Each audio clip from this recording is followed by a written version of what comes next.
When it comes to my desk setup, I love a good upgrade, adding something to my desk that helps me be more productive, or even makes working at my desk a bit more enjoyable.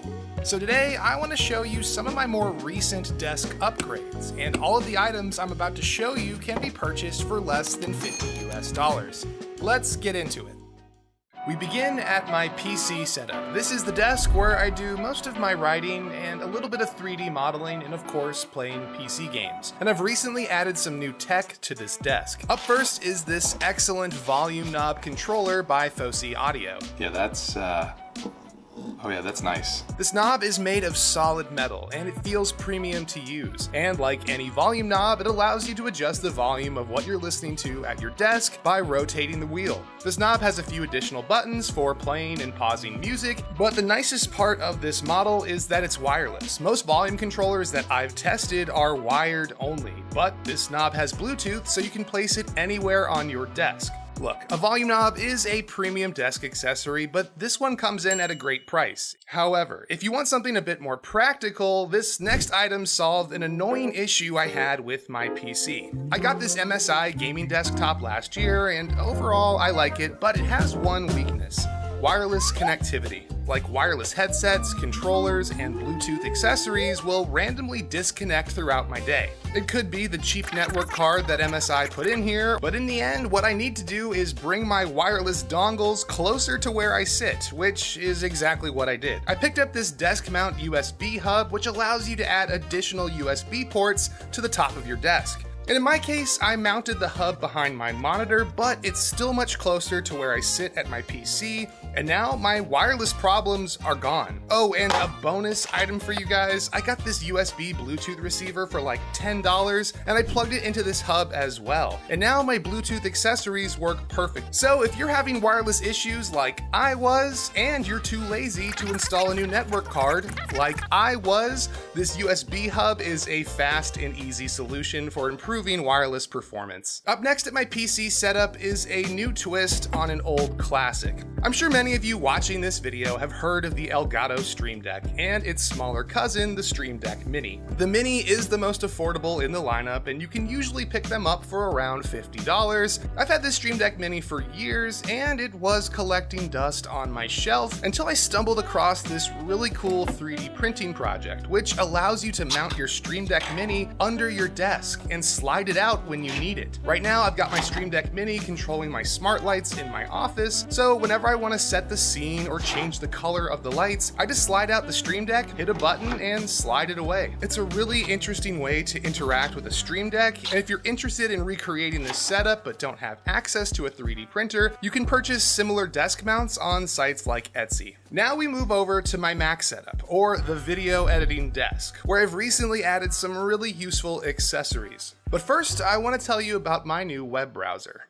Opera Air, a web browser that is designed to make the internet less stressful and remind me to be more mindful while I work. The layout is super clean and minimal, which helps me stay focused without all of the usual clutter. Instead of seeing ads when you open a new browser tab, you get a little positive message. And it's nice to have a few less ads and a bit more positivity when I browse the web. Opera Air also has a feature called Breaks.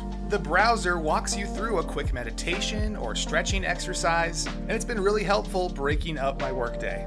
Opera Air also has built-in soundscapes called Boosts, with options for lo-fi music or ambient nature sounds designed to help you stay focused but also relaxed while you work online. So with all the stress in the world today, I'm grateful apps like Opera Air exist to help me be a bit more mindful when I'm spending time online. To try Opera Air for yourself, you can check the link in the description below, and now back to the video. We're at my Mac setup, where I've got a few items I want to share with you guys. The last video I posted was a full tour of this setup, so if you're interested, go watch that video. But I do want to give another shout out to a device I featured in that video, the Alex Power Console. This is basically two devices in one, a USB hub for my Mac and a power controller for USB accessories, with physical switches that allow you to turn devices on and off at your desk. I did a much more detailed breakdown in my last video, but I wanted to include the power console in this video as well because I picked mine up for right around $50 US, which qualifies it for this list. And if you watched my last video, you may also have seen this mini widescreen display that I had in my video editing setup, which was awesome, but unfortunately this display was having some strange power issues, so I needed to replace it. I was going to get another mini display when I remembered I have a perfectly good iPad Pro that just sits on my desk for most of the day. And after some testing, I realized using an iPad as a second monitor on macOS has gotten really good. Like, there's no latency and the screen looks super sharp. I just picked up this $20 stand and used it to float my iPad over the edge of this desk shelf. And as a bonus, the iPad now has a dedicated place in the setup. It's always charged and can still be used as an iPad.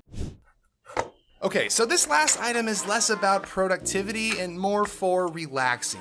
Sometimes I like showing off tech that's good for taking a break. This is the Game Baby by Bitmo Lab, and it's a case for the iPhone that makes it look like a Game Boy. Or at least that's what it looks like at first glance, because the bottom half of this case slides off, and you can flip it around and mount it to the front of your phone, which turns your iPhone's touchscreen into a pretty convincing Game Boy layout. These buttons have capacitive pads that transfer your button presses to the touchscreen, which lets you play classic titles with physical controls all on an iPhone. Now, because these buttons are a little soft, I would say the case works better for slower paced games like puzzle games or RPGs, but it's still so much better than using a touchscreen. And if you take breaks during the workday and like to play games, it's a pretty sweet option. And that's gonna do it for today's video. As always, my name is Nick Mo, thanks for watching Work From Hype, and I will catch you guys in the next one.